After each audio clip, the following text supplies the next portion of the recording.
Corona ಹೆಮ್ಮಾರಿ ಇಡೀ ಜಗತ್ತನ್ನೇ ಬೆಚ್ಚಿ ಬೀಳಿಸಿತ್ತು. ವೈರಸ್ನ ಅಟ್ಟಹಾಸ ಇನ್ನೂ ಮಾಸಿಲ್ಲ. ಹೀಗಿರುವಾಗಲೇ ಮತ್ತೊಂದು ಹೆಮ್ಮಾರಿ ಲಗ್ಗೆ ಇಟ್ಟಿದೆ. ಚೀನಾದಲ್ಲಿ ಇದೀಗ ಹೊಸ ವೈರಸ್ ಮತ್ತೆ ಪತ್ತೆಯಾಗಿದ್ದು ಎಲ್ಲರೂ ಶಾಕ್ ಆಗುವಂತೆ ಮಾಡಿದೆ.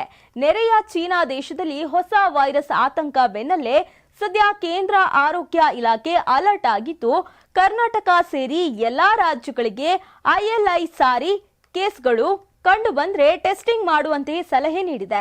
ಇನ್ನು ಚೀನಾ ದೇಶದಲ್ಲಿ ಹೊಸ ವೈರಸ್ ಆತಂಕ ಸೃಷ್ಟಿಸಿದೆ. ಇದರ ಬೆನ್ನಲ್ಲೇ ಕೇಂದ್ರ ಆರೋಗ್ಯ ಇಲಾಖೆ ಅಧಿಕಾರಿಗಳು ಸಭೆಯನ್ನ ಮಾಡಿದ್ದಾರೆ. ಈ ಬಗ್ಗೆ ಆರೋಗ್ಯ ಇಲಾಖೆ ಪ್ರಧಾನ ಕಾರ್ಯದರ್ಶಿ ಹರ್ಷ ಗುಪ್ತಾ ಪ್ರತಿಕ್ರಿಯೆ ನೀಡಿದ್ದು ILI ಕೇಸ್ಗಳು ಕಂಡು ಬಂದ್ರೆ ಟೆಸ್ಟಿಂಗ್ ಮಾಡುವಂತೆ ಕರ್ನಾಟಕ ಸೇರಿ ಎಲ್ಲ ರಾಜ್ಯಗಳಿಗೆ ಕೇಂದ್ರ ಸರ್ಕಾರ ಸೂಚನೆಯನ್ನ ನೀಡಿದೆ.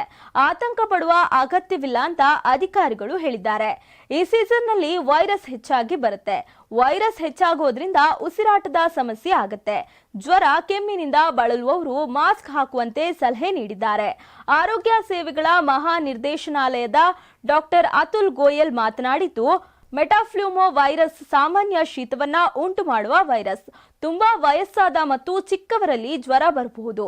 ಹೊಸ ವೈರಸ್ ಬಗ್ಗೆ ಗಾಬರಿ ಬೀಳುವ ಅಗತ್ಯವೇನೂ ಇಲ್ಲ ಅಂತ ಹೇಳಿದ್ದಾರೆ.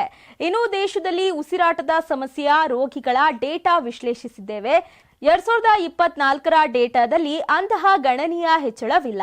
ಚಳಿಗಾಲದಲ್ಲಿ ಉಸಿರಾಟದ ಸೋಂಕುಗಳು ಸಾಮಾನ್ಯವಾಗಿ ಹೆಚ್ಚಾದರೆ ನಮ್ಮ ಆಸ್ಪತ್ರೆಗಳು ಅಗತ್ಯವಿರುವ ಹಾಸಿಗೆಗಳೊಂದಿಗೆ ಸಂಪೂರ್ಣ ಸಿದ್ಧವಾಗಿದೆ. ಸಾಮಾನ್ಯ ಮುನ್ನೆಚ್ಚರಿಕೆ ತೆಗೆದುಕೊಳ್ಳುವಂತೆ ನಾನು ವಿನಂತಿಸ್ತೇನೆ. ಕೆಮ್ಮು, ನೆಗಡಿ ಇರೋರು ಇತರರೊಂದಿಗೆ ಸಂಪರ್ಕಕ್ಕೆ ಬರದಂತೆ ತಡೆಯಬೇಕು. ಶೀತ ಮತ್ತು ಜ್ವರಕ್ಕೆ ಶಿಫಾರಸು ಮಾಡಲಾದ ಸಾಮಾನ್ಯ ಔಷಧಿ ತೆಗೆದುಕೊಳ್ಳಿ. ಪ್ರಸ್ತುತ ಪರಿಸ್ಥಿತಿಯ ಬಗ್ಗೆ ಗಾಬರಿ ಪಡಬೇಕಾಗಿಲ್ಲ ಎಂದಿದ್ದಾರೆ.